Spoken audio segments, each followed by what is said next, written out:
Let's go. I guess this is how we're gonna start this. We're just gonna be drinking some water. hopefully, hopefully the sound is good.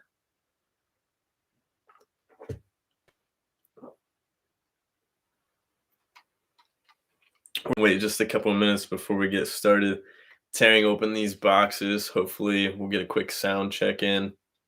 Make sure you guys can hear me, and then we'll dive right into it. What's up, Jared? Jared says we want to see some air monarchs. Unfortunately, I do not have any. We're gonna have to dig into our dad's closets if we want to see those. Probably got a beat up mowing pair and then a fresh pair to wear out to dinner in the closet. What's up, Dana? What's good? It's gonna be a little bit of a slow start here. I'm gonna hopefully you can edit these and slap them up on the channel. Is this loud enough? Like, am I talking loud enough? I got this mic set up. I didn't want to be like too far away. Yeah.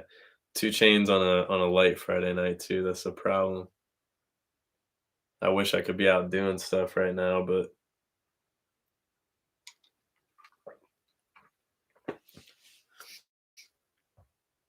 all right, well, welcome to All About Sneakers. Pumped for you guys to join. We've got some unboxing to do and then video is iffy. Yeah, I'm sure the video is iffy. Um my Wi-Fi is terrible. So I debated on doing this. Nice. All right. Well, maybe next time I'll do it on my phone if I can even do it on my phone. Um, but I'm on my laptop right now. My Wi-Fi is cheeks. So hopefully it clears up. I can see if maybe my other laptop's on the Wi-Fi. Maybe turn that off. Um, anyways, thanks for tuning in. Hopefully you can see enough to where you can at least see some of what I'm showing you. But we've got some unboxings to do. I've been loading up on pairs, some pairs that I'm hitting on the resale markets that I didn't get the chance to cop enough of on release days. And then we've got a few items to pack and ship, whether that be shoes or a little bit of retail arbitrage items. Um, but yeah, so far, like, really, really happy with where this channel is going. I'm thankful for everyone who's been a part of it. We've had some really good content that we've filmed, whether it be release guides, sneaker reviews. The conventions are always fun. The cash outs are fun. Everybody likes making money, right? So that's always fun. Um, and Jared's in here, so he was a part of both of those shoe conventions. I'm in the middle of editing SneakerCon Cleveland. So that video I'm hoping will be done and posted either this week or next, probably next week, probably into next week. So looking forward to that one. That one's going to be a banger. We had some we had some pretty cool interactions. So can't wait for you guys to see that.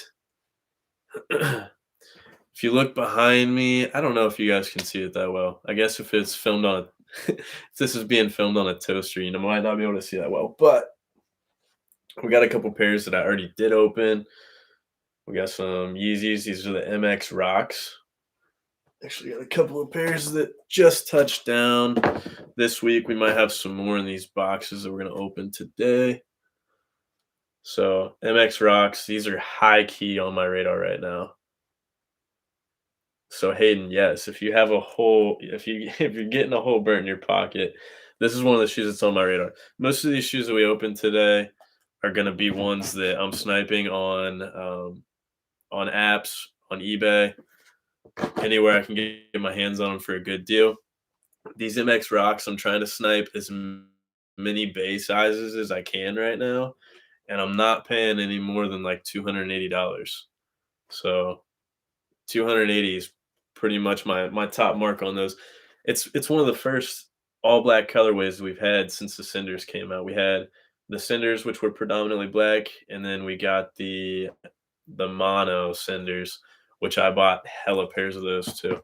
But I love these. They're kind of like marbled almost. They're like marble camo, like a tiger camo, honestly. Yeah. They're fire. Neutral. You can wear these with anything. Um, Base sizes, I think, are going to spike a little bit quicker. They're a little bit low right now, which is fine with me. I tend to tend to buy as many base sizes as I can when I'm trying to snipe Yeezys. They seem to mature in value really well. Red Octobers, that's funny that you say that though. Like when those dropped, I had a friend in Pennsylvania. He actually tipped me off whenever the quick strike happened, and he texted me, and I had Red Octobers like carded for like 2 seconds, which already was crazy enough because they sold out so fast. But he actually got a pair, and he sold them super quick. Like as soon as he got them, he offed them for like maybe a couple grand or something like that. So it's pretty wild to me. So I'm gonna open these two pairs first. I think I know what these are. These weren't actually something that I snagged on Resell Labs. These were actually hits on sneakers. So if you know what has released lately on sneakers, you probably know what I'm about to open. I've had one pair of these touch down already.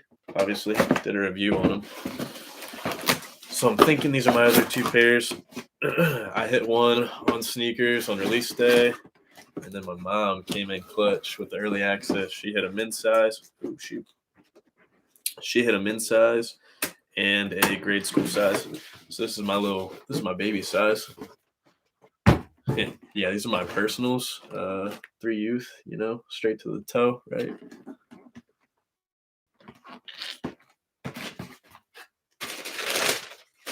Yeah. Patent leather bred ones, super small. 3 youth. These were like a major cop. Didn't matter what size you were getting. GS, men's. I've even seen the preschool sizes resell these, which is crazy. Kind of curious though.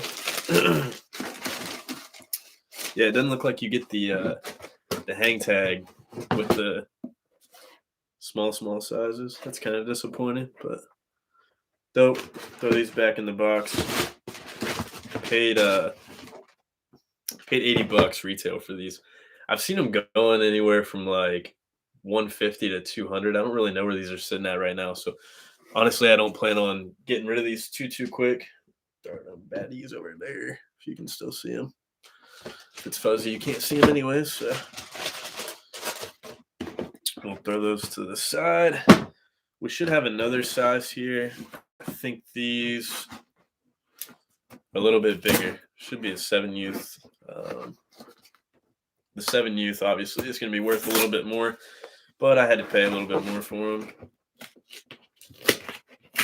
Can't open the box. It's awesome proof.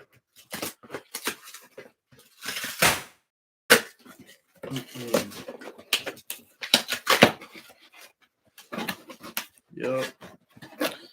So like the small youth size you saw was in a different box. It's still a ones box. It's just not the OG box that we're used to. The bigger grade school size here came in the one that came with men's sizes. So still glossy. It's like the OG box, but with the gloss finish. 7 youth. See if this one came with a hang tag. I'm curious. You got the laces. Fire. Where's all the base size wearing sneakerheads out here? Look, cool. Got the hang tag. That's dope. So these are just like the men's. Normally, like between grade school and men's, we're gonna have a bunch of differences. I don't really see it with these grade schools, anyways. Normally, the cuts are different. The colors might be a little bit different. You're not gonna get all of the accessories, but we got the laces. We got the hang tag. This does say family on the inside with stitching. Kind of hard to see. Boom. Says family on the inside, just like the men's pair. Don't know if this one did. It does. Even the 3 youth says family on the inside. It's a pretty sweet touch that Jordan Brand added there. So this 7 youth paid retail for obviously 130. 130. I'm definitely waiting for these to go up. They've been fluctuating a lot since release day. They When they first came out, people were unsure about stock levels and whatnots, and oh, we got a sticker too. They were super high. Once exclusive access was put out, they dropped on release day. They went up again. Now they're back down. Men's size nines closer to like 300 now, but I'm still seeing them go on like Facebook and resale apps for closer to 400 plus. So it's hard to tell where those are going to end up in the near future, but long term, they're going to be a great hold. I'm not worried about it at all. Let's see what else we got. I know some of the other pairs that I ordered. I just don't know what all touched down. We're supposed to have. I'm not going to spoil it. It is what it is.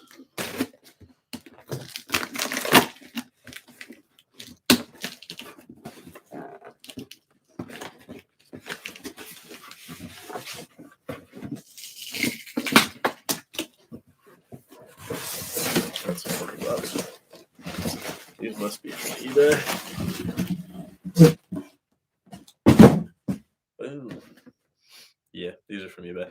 Another pair of rocks, size 6.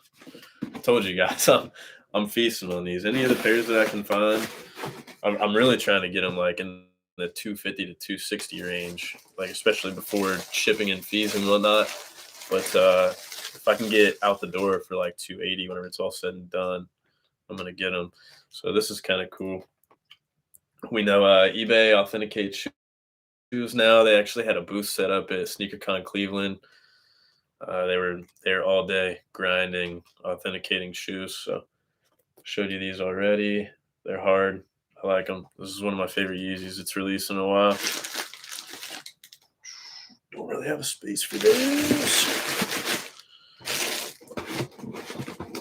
This is what I do with some of these Yeezys though. Like these rocks, I wasn't fortunate enough to cop any actually. Yeah, I didn't cop a single pair of those for retail on release day, and just kind of disappointing because I'll hit on confirmed or something, but didn't hit a single pair on release day, and now I'm just sniping as many pairs as I can, and it's the same thing that I've done with a few other pairs. You're gonna see one of these ones that I sold that I did this strategy with, so you'll get an opportunity to see like what the benefit of holding pairs is and actually like studying the resale market and knowing which pairs to cop and at what price points and what rewards you can reap from holding pairs. But I've done this with the Senders, and I've talked about that before. The Senders, the Earths. I'm kind of in the middle of doing it on a couple of the mono colorways. Put a few people on that. They've not really gone up a whole lot yet. I'm just kind of slowly moving, but they'll go up. All these Yeezy 350s are known to mature really well, and I've always done well on 350s. Another pair, MX Rocks, size 7 this time. Getting a little bit bigger. They're so sick. They just don't get old. Like this is a pair that you could wear these like 100 times, and as long as you keep them somewhat clean, they're gonna hold their value. That's not what I'm gonna be doing with them. I'm going to, yeah, the chat. I'm gonna be putting these on ice, and then I'm gonna sell them whenever they mature. So, a pair that did not touch down. Kind of disappointed about because I wanted to show you.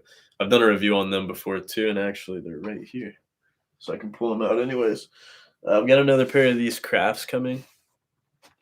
This was another one that was on my radar. I posted or had Adam post in Bread and Butter. They're fire. This is actually going to be a personal pair. I haven't laced them up yet. I said I was going to and post some pictures, but I haven't laced them up. 2-tone laces. Got another pair of these on the way. I hit this pair for retail. I think I paid $190 for another pair on eBay. So they're on their way. They should have been here today. We'll give it a couple more days. Obviously didn't make it for the video, but Yes, I do remember that. Man, like sole protectors and stuff. Jared in the chat said, remember when people used to tape the soles to like keep their boost clean. This was like one of the hardest things for people to wrap their mind around whenever Yeezy 350s came out. Everybody would get so pressed because you could keep the whole sole clean, but you could never keep this white boost clean. And like people would have like full sole protectors, which were cool, but then, like, whenever you went to tear them off, they'd leave, like, a bunch of sticky stuff behind, and then it would make the sole that much dirtier the next time you wore them. And then you'd see people, like, actually just putting pieces of tape over this, but then, like, whenever you peeled it back on the black, the tape would always stick, and it was just so hard to clean off if you could ever even get it off. I think it was just more of a pain than what it was worth, dude. Like, whenever I wear these, I'll clean the bottoms, scrub on the boots a little bit. If somebody's gonna buy them, they'll wear them. Like, it is what it is. You just gotta be okay with wearing your sneakers and getting them dirty. That was that was, like, a huge thing though, man. I don't see a lot of even like soap protectors or anything anymore. I feel like people are finally coming to terms with wearing your shoes and dealing with it, you know? But yeah, I do remember people taping them. It's crazy. So crafts on the way also. Can't wait to get more pairs of these. I'm gonna keep trying to find these. I think people are realizing that the quality of these is actually better than what we expected. And the value on the resale apps is it's pretty consistent all around, but there's not a lot of people that are willing to deal on them. Unfortunately, I've sent a lot of offers, and that's a good strategy to take too. Like if you hop on eBay, I'll just tell you how I do it. Hop on eBay, hop on Goat StockX, find the sizes that you're comfortable with, find the lowest prices that you're comfortable with, and then you don't even have to settle for that. Like go into StockX, go into Goat, go onto eBay, and then just place a bunch of offers.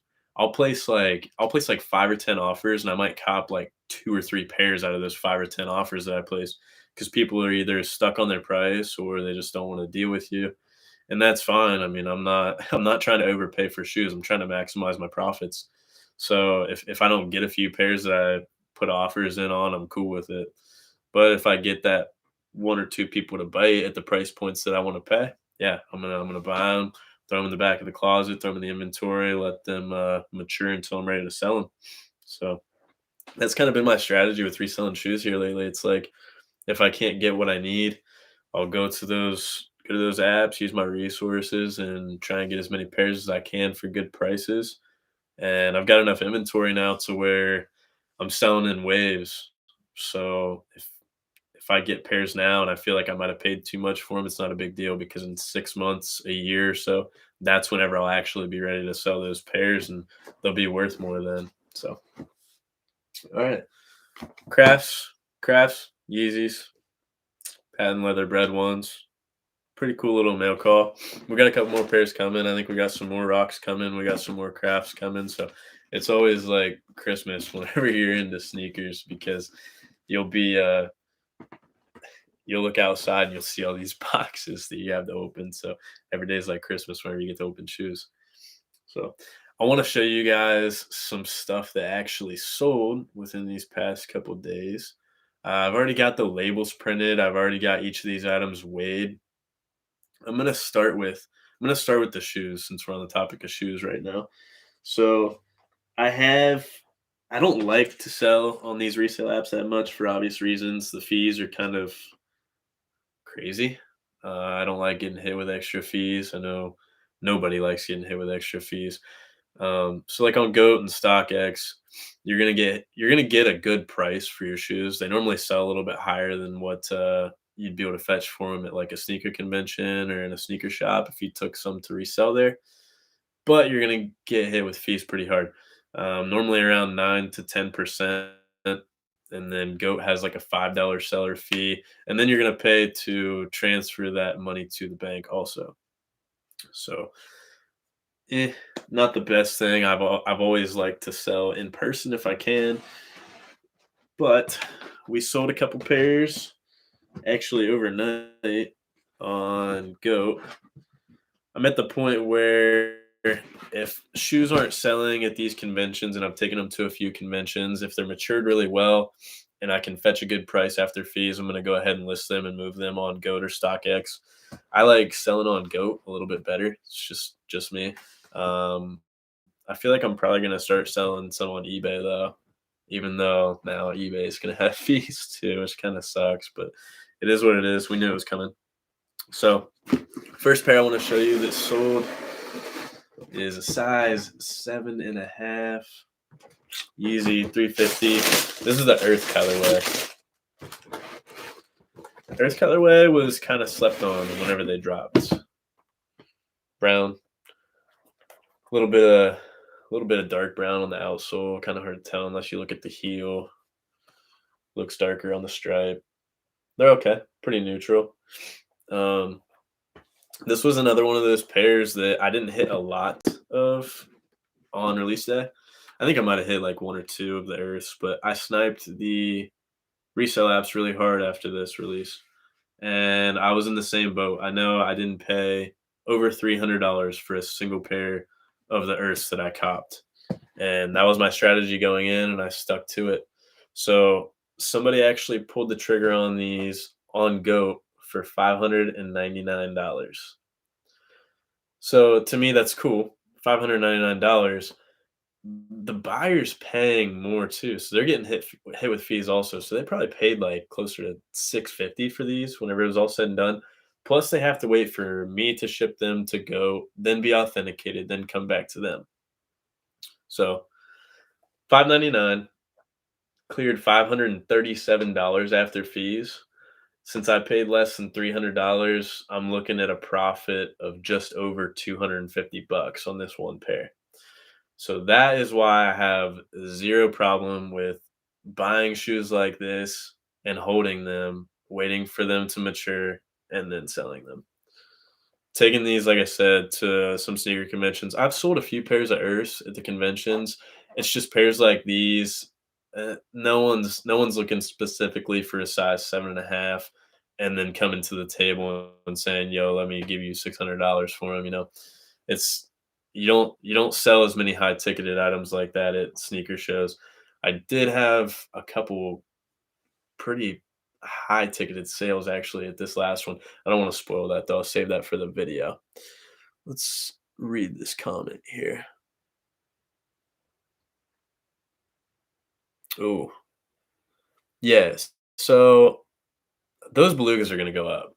My thought on the belugas, obviously they didn't do a reflective pair whenever they dropped the first time. The belugas are the OG V2. So the belugas, that was the first colorway that ever released of the V2, and all the OGs normally gain and hold like a really good value. Before these release, it's going to be kind of hard to tell now unless you can go back and look at what the sales were maybe like a year ago.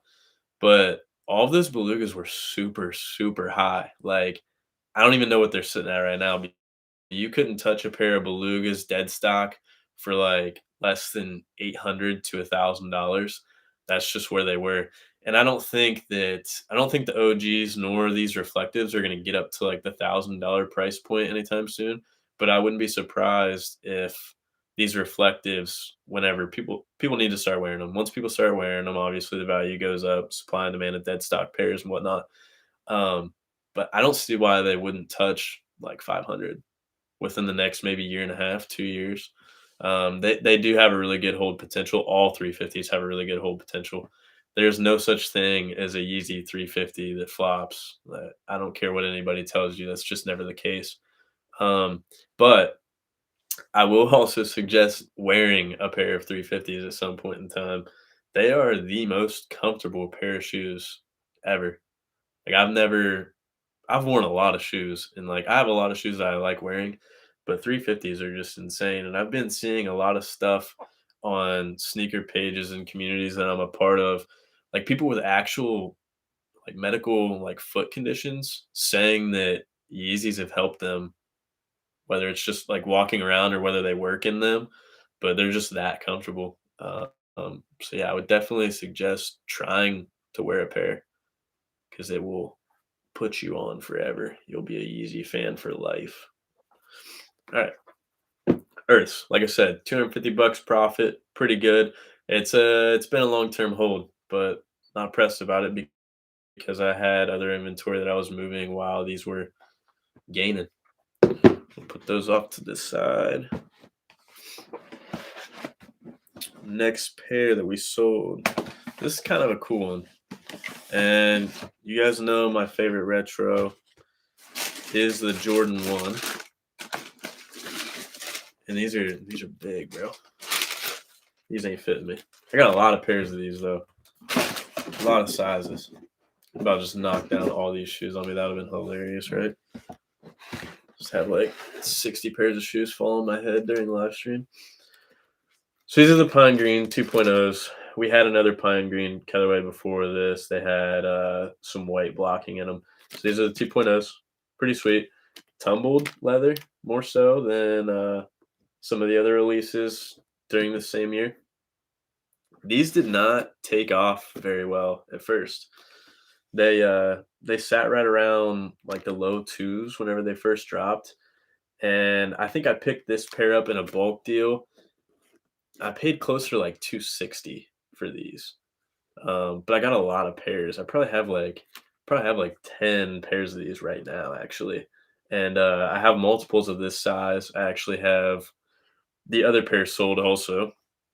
Was supposed to sell them this week, but they're gonna get sold next week in person to somebody that I used to work with. So it's always cool to get some fresh kicks on people's feet that like locally too. I always try and hook up the locals first. If we can get some sneakerheads brewing in Central Ohio, there's obviously a lot. I'm not gonna yeah, there's obviously a lot of sneakerheads. I'm not gonna say there's no sneakerheads in Central Ohio, but where I'm from, there's not a lot of sneakerheads. We've got a handful of us, so it'd be cool to bring the culture back home. So these sold on Goat for 425. Actually, there was an offer for 425. The lowest ask price on these was 426. The highest offer was 425. Now, that also tells me that price is going to keep getting driven up on these. When there's a big gap between the lowest ask and the highest offer, normally that pair is getting close to maturity or there's just not a lot of demand for them at that time. But whenever the ask and the offer are so close, normally you're going to see pairs selling quick and you're going to see the values, you're going to see the asks raise. So I was cool with where these were at after fees, and I already had the other size sold, and I just decided to go ahead and fulfill that highest ask or highest offer and get these shipped out. So after fees, I'm clearing almost 380 bucks. I told you I paid about 260 for them. That's about $120 profit on these. So just off of two pairs of shoes that I sold on Goat, looking at 250, $120 profit. It's about 370 bucks between two pairs of shoes. So that's why it pays to hold on to them. If I would have sold these closer to release day, let's say I would have got them both for retail and I would have sold them closer to release day, I wouldn't have made even close to that much. I probably would have made like 30, 40 bucks on these, maybe 50 on these. So it doesn't bother me to hold shoes because if I've got other stuff to sell while I'm waiting on these to go up, it makes it worth it. I'm gonna maximize my profits as much as I can. So we do have a couple hats actually that sold. So this is some of the eBay stuff. You probably saw these on maybe Adam's video. Millennial Prophet. Shouts to Millennial Prophet. I don't think he's in here. I think he's at basketball practice or something lame. But we bought a lot of these the last time I went sourcing with Adam. They're like a salute to service type of NFL hat and glove bundle. We saw some that were just hats, and then we went to another store and we saw these ones. We paid $12.99 a piece. Actually, this was at Ross. Tag still on it. Yes, that's getting taken off before I pack and ship it. We can't have PO'd customers. This one actually has a retail tag on it still too. So Retail, boom, 50 bucks is MSRP. So bought this for 12.99, listed for 29.99, and sold them both like in the same day. These went super quick, which is cool. I like it whenever stuff goes quick as long as I'm getting what I'm asking for it.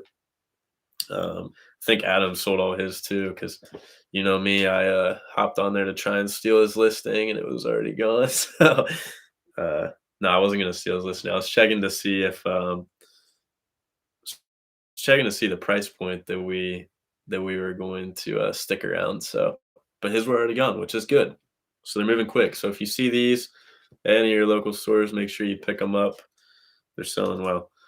$10 ish profit on each of these, and they can make a couple cents less on one. Yeah, 10.43 on one, 10.15 on the other. The one that I made a little bit less on is going to Cali, so and rightfully so. So that's why I made a little bit less on that, but can't complain. $10 bills, it's pretty good. And last but not least, we have a Western Illinois hat. It's Russell, adjustable, Velcro, sick. This was at TJ Maxx. Man, I had a huge haul from this TJ Maxx whenever I got these hats. I paid $2 for it. And I probably bought, I'm not even exaggerating, I probably bought 100 hats from that same store. They had a ton of small schools, and I cleaned the racks. Hats are good long-term inventory. I don't sell a ton of them quick, but they're pretty consistent sales. I might sell like several a month. I'm not huge into the eBay stuff. Like we got some big guys in here right now that do this full time, but I chill around like 100 listings at a time. So these three items sold first thing this week. Nice. Those sold first thing this week. This chat's distracting, man. You guys are gonna give me a hard time. But that hat sold, bought for $2, sold that one for 16.99, and you'll never guess where it went. Obviously, Illinois. So paid $2, got 16.99 for it, cleared just over $10 in profit on this one as well. So all three hats, $10 each. Can't complain too much about that. If we total everything up between those three hats and these two pairs of shoes, I totaled just over $400 in profit. That's a pretty good haul, if I do say so myself. Thank you, Adam, on the congrats for 200 subs. I wanna thank y'all for subbing too, I really appreciate it. 200 subs in almost 2 months. It's almost been 2 months now. I think this week will make 2 months that I've been on YouTube, and if we can keep the ball rolling like we have, I would be forever grateful for that. So if anybody has any questions, I would be happy to answer a few. Other than that, I don't have a lot for you guys. Make sure you drop a like, sub if you have any questions. You can drop a comment here. You can hit me up on Instagram, the ham at all AB sneakers. Hopefully, this video uploads with a little bit better quality than what y'all are saying. How fast can I tie my shoes? That's a good one. Mm, tying my shoes. You know, I'm surprised that I even remember how to tie shoes because I can't remember. The only shoes that I tie are my work boots. Yep, that's the only shoes I tie. Ones, ooh, I'll drop those. Ones, I lace them up. They go inside. Yeezys, I just leave them factory lace just like that. So like if I was about to wear this pair, they'd just go boom straight to the toe. I had some other pairs where like I'd kind of pull the laces out and freak them, they call it, and then just like leave the lace tips hang out. That's what they freaking the laces. It looks pretty cool. So I don't even tie my shoes, dude. So not very fast, I guess. Discounts on J's, yeah. Just enter promo code all AB sneakers for discount. No, I'm playing. You know I'd have you if you hit me up at the right times. I've sold a lot of pairs of shoes though here recently. What's in the cup? Yeah, this is just a good old dihydrogen monoxide, you know. I'm sick. So yeah, just water, unfortunately. So all right, I think I'm gonna wrap it up, guys. I really appreciate you all for tuning in. Stay tuned for the next one. Hopefully, we'll have the SneakerCon video edited and ready to go. A couple more sneaker reviews coming soon. So stick with it, stay tuned, and don't forget this is all about sneakers.